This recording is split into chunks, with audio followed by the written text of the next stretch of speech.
นะโมตัสสะภะคะวะโตอะระหะโตสัมมาสัมพุทธัสสะนะโมตัสสะภะคะวะโตสรณังคัจฉามิทัตถิยัมปิสัมมาสัมพุทธัสสะปานาติปาตัญญามิสุราเมรยะมัชฌัปมาสัทธามาติยามิมุสาวาทาเวรมณีสิกขิโสภะคะวะอะระหังสัมมาสัมพุทโธเมจาจรณะสัมปันโนสัพพสัมโพยายปฏิปันโนเมติปฏิปันโนภะคะวะโตสัทธะเทนะโยอันสวิยตระนิโยอันเต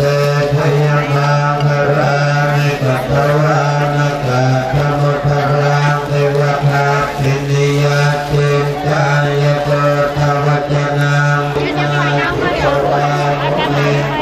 ตังเตตุสะภวะตุเตสยามสยามังอะเรอะปะราหิตะปะรังเทมิเตตุตวะปะระเมสัตตะตัสสะภะอิตารุปะภะอินังลายะมังลาภะภะมังภะอินังภะ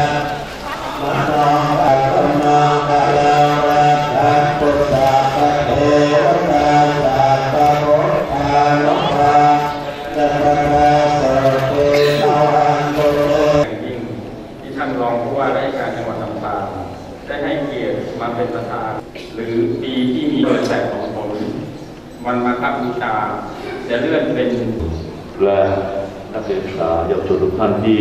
ได้มาร่วมกิจกรรมที่มีความสำคัญชนโดยเฉพาะเด็กเยาวชนนั้นได้บริพฤติปฏิบัติตนตามหลักธรรมคำสอนของพระพุทธเจ้าก็คือว่าการบูชาเนื่องในวันเพ็ญเดือน3เดือนทานจะตัดอักขระนังกุศลสูปสัมปทาสัจจิตะปริโยทัปนังเอตังพุทธาศาสนังซึ่งแปลเป็นใจความว่าเป็นบุญเลย